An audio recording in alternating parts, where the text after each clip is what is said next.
Hello, and on the gaming table today we're taking a look at a Warmaster battle, the Battle of the Grimm-on-Sour. So this was a scenario that was originally in the original Warmaster book, and here Chris and I, with Lawrence, we played this one out recently here in Hong Kong.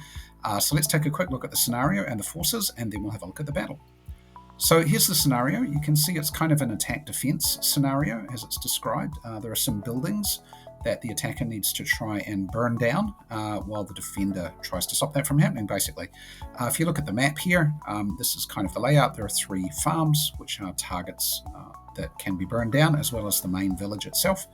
And the attackers are deployed behind the river, whereas the defenders are deployed in the town to start.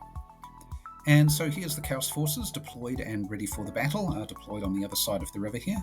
For this, I took kind of a little bit of everything. I didn't take any Dragon Ogres here, but I took lots of Chaos Marauders. Here, some of my Norse units are substituting in for Chaos units, but all good enough. But yeah, I had a plan here that I thought, let's try this out, and we'll see if this comes out. We'll talk about the plan as we go along. But 2,000 points overall. I only took 3 characters, so I've got a hero and a dragon, a general, and a sorcerer here. And here's Chris's forces for the Dogs of War, who are defending the village. So he's, again, got a little bit of everything, although he doesn't have any flyers, because he doesn't have any of the Birdmen models there. But he's got quite a number of pike and the Galloper guns as well. He's got 4 characters. He's got a general, he's got a hero and a griffin, and a couple of wizards. Okay, so here we are, starting to take the first turn with my Chaos Forces on the attack, and Chris being assisted by Lawrence with the Dogs of War in the defense. Here, one of the things I did initially is put a lot of my heavy infantry in a column on the road to get the command modifier +1 when you're marching in column on a road. So that would just help me get deployed here. One of the special rules in the scenario is if a unit crosses the stream here, not at the bridge, then they don't get another move that turn. It's not a penalty, it's just they can only make 1 move to cross the stream, and that's all. But obviously here, part of the plan is to go after the buildings. The way the victory points, scenario points work, as the attacker, you really need to knock out a couple of buildings plus try and get to the village as well. If you don't knock out anything in the village, then it's really going to come back and hurt you in the final analysis. You might get a draw, but it might be hard to win without hitting something in the village. So that was part of the plan. Actually, one little modification we made to this scenario at Chris's request is we decided that flyers couldn't carry the torches to set the buildings on fire. So we're saying that flyers can't set buildings on fire, but any other kind of troops can. In the first turn there, I had 5 stands go up against the initial farm right across the Sour Stream there. Unfortunately, none of those stands rolled to the 6 needed to start a fire, so in the first turn I didn't get it off. However, in the second turn, I managed to get units into the farm on the right of the screen here, as well as the one at the bottom. And so with the rolls that came up there, managed to get both of those buildings going on fire. So that's victory points for me at this stage, as the lines sort of start to build up here on each side. And so the state of the battle, you can see at the moment, playing 2,000 points, we're pretty much lined up across the board here. We're playing down the long way on the board as per the map for the scenario. But I had a plan here. So what I'd done originally is put 2 kind of brigades of cavalry, 1 on each wing, and then the center was mainly bondsmen, and the center right, I'd pretty much put all of my heavy infantry on that side, and there's a little wood there which I'm kind of targeting. So I figured Chris and Lawrence would try and take up defender status on the hill on the left with infantry, which would be hard to break through, and I didn't really care about that farm in the top left. So what I decided to do here was take my cavalry on the right and kind of try and eliminate his cavalry wing on his left, the right of the picture there, and at the same time bring my other cavalry all the way across the board and basically just try and power down that side towards the village. Let the marauders kind of hold the open field in the middle, distracting the missile fire and the guns, and try and get the heavy infantry to do a lot of damage to whatever ended up in the wood there, so that I could break through there, or at least cover kind of the flank of all the cavalry going towards the village. So that was the plan, so let's see how it comes out. Now, an opportunity that you would have just seen that I took there is I used a little brigade to get the Chaos Spawn to go charging in against some pike that's in the middle of Chris's line there. I wasn't quite sure how that would work out. Pike are a little bit unique in that they don't get rear support, they only get side support. So that kind of limits the support a little bit. They get more attacks, obviously. But I thought the spawn, putting him in there, would kind of disrupt the line, cause command penalties, maybe can hold up for a couple of turns, maybe my turn and one of Chris's sort of thing, mess up his command a little bit, and let the cavalry, which is now sitting in the middle of the table, manage to get all the way across to the other side. So that was kind of the plan. So it was interesting to see what happened as the battle progressed. So in Chris's turn here, he focused kind of on shooting. He put his Galloper guns to try and shoot up my Chaos Knights by kind of funneling their field of fire there, and trying to shoot up the Bondsman on the left a bit. The spawn had kind of survived the first round of combat, was locked in combat with some pike, and actually in the second round of combat, which is coming up shortly, actually managed to draw, and so I managed to get him into position once again to do a charge. So he kind of survived 2 full turns so far, and we'll see what he manages to do kind of as things go on from there. So in my turn 3 here, it was time to take some action. The Chaos Knights in the center had been confused by Chris's shooting, so I couldn't do much about that. But his Knights on his left flank, the right of the picture, and other units there, had kind of been slowed down. His giant at the back had failed orders, or failed to be given orders, and so his wizards have been using voice of command to try and get that forward, rather than maybe doing something with the Knights. So I thought it was time for my Knights to get stuck in. So I used the right flank there and managed to get a charge off with the general, 2 orders into his Knights, and then used the sorcerer as well to get off Rage of Chaos, which gave me 6 more attacks. And so, yeah, trying to mince up that flank as quickly as I can and create some problems on that side. So that combat with the cavalry on cavalry was set up about as good as I could get it. It had Chaos Knights, Chaos Marauder Horsemen, and Chaos Hounds go in. Had the Rage of Chaos go off for 6 attacks, and I threw in the hero with the Chaos Dragon as well for the attacks and the terror that it caused.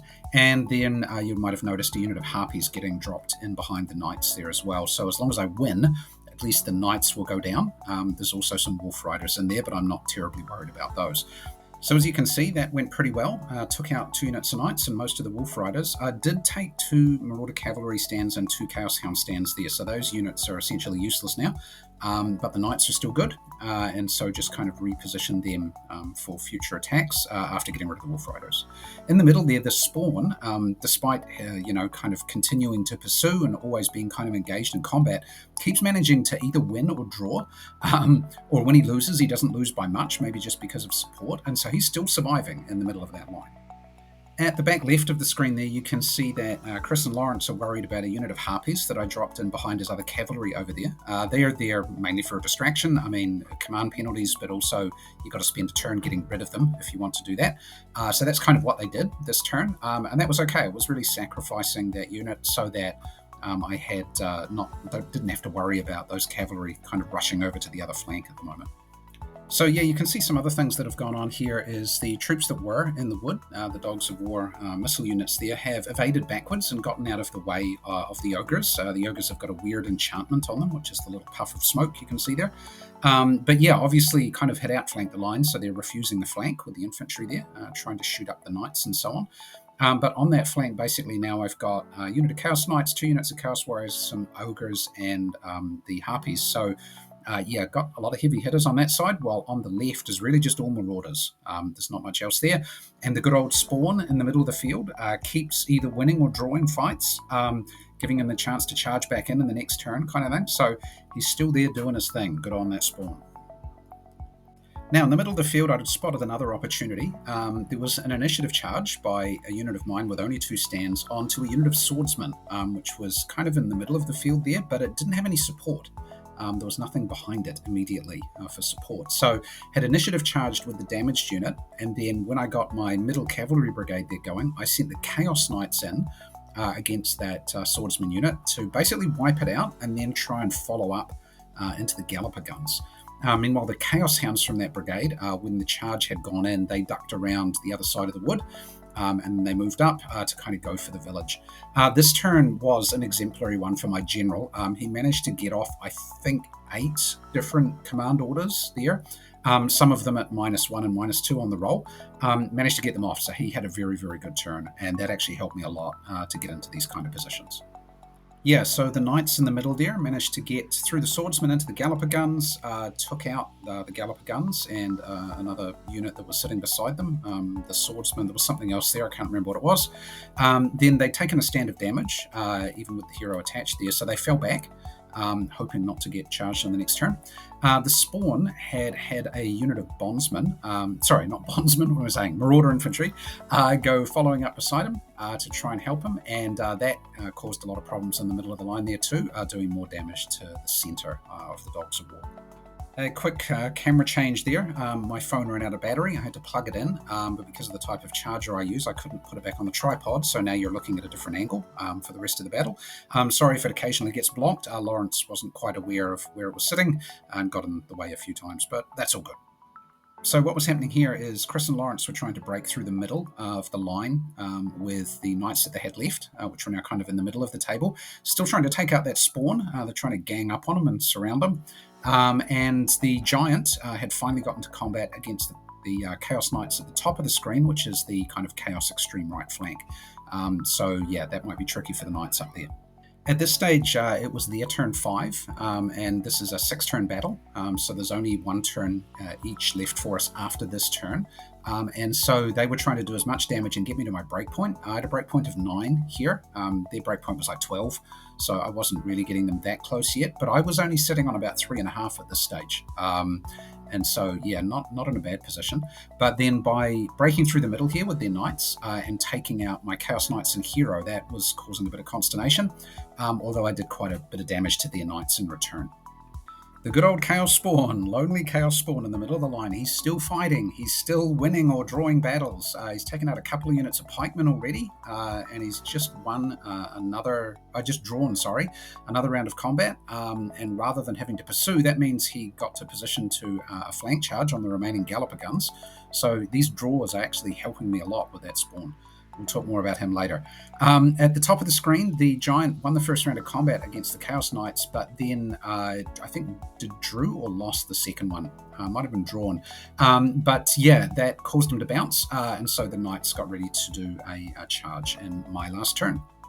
So my last turn, the spawn goes into the galloper guns. The Chaos Warriors and Ogres finally get into combat by charging into the kind of the missile infantry line there, and the Knights go into the giant. At the same time, the Chaos Hounds go for the village.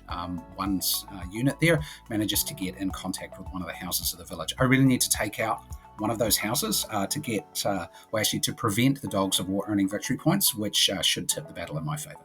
And so the little puff of smoke shows that happens. The dogs got one of the houses on fire. The spawn dealt with the galloper guns easily enough.